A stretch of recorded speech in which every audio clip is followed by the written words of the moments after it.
Hey guys, so today I'm going to talk about the car accident and what led up to that and what happened afterwards.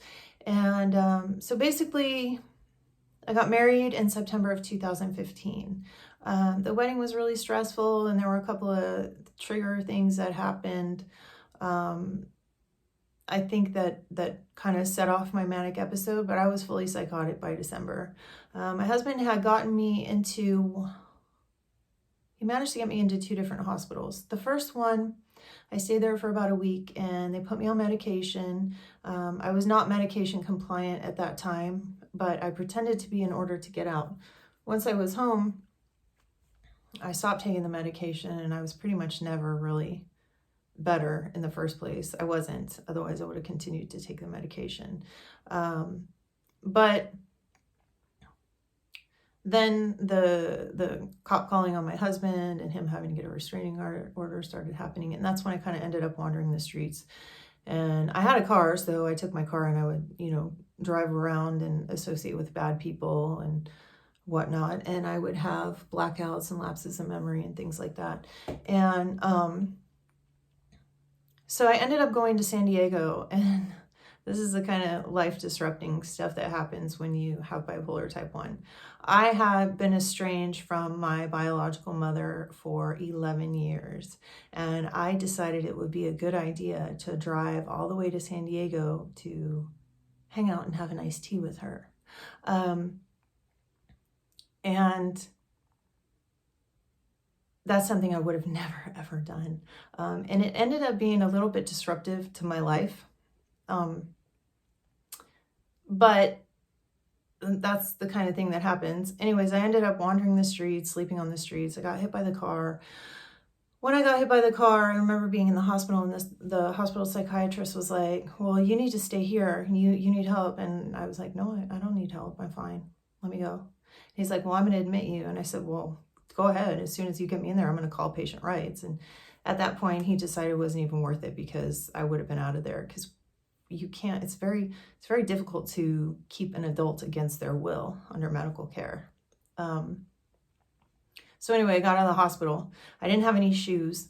The nurse actually gave me a pair of tennis shoes. A girlfriend of mine who was kind of like watching out for me and like popping up now and then to help me, had brought me some clothes. She was pretty much my only visitor in the hospital other than my husband. And I threw my husband out because I was totally psychotic and didn't really understand what's happening. I believe that he had a secret life with another woman, and it's just outrageous because he's like the kind of person that would never, ever cheat on me. And I don't know why I ever thought that or why I ever had that idea. That's just what happened.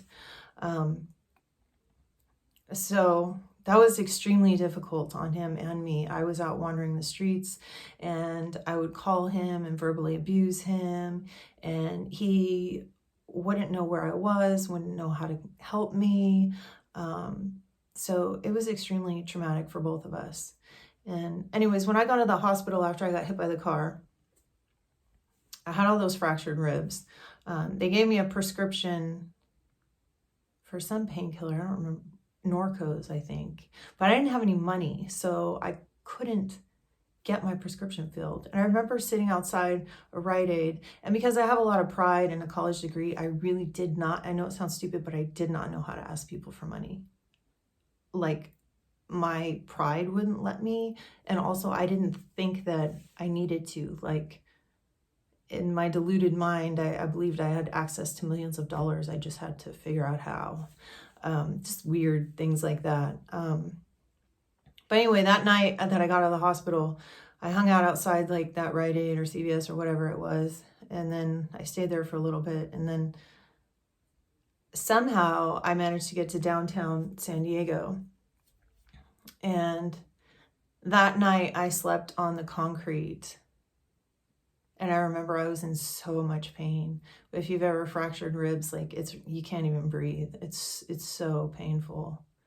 And the next day, some homeless guys who were actually really kind helped me get to like a women's shelter, and I was able to take a shower there. I couldn't stay because they didn't have any beds, but I got a few meals and I was able to take a shower there.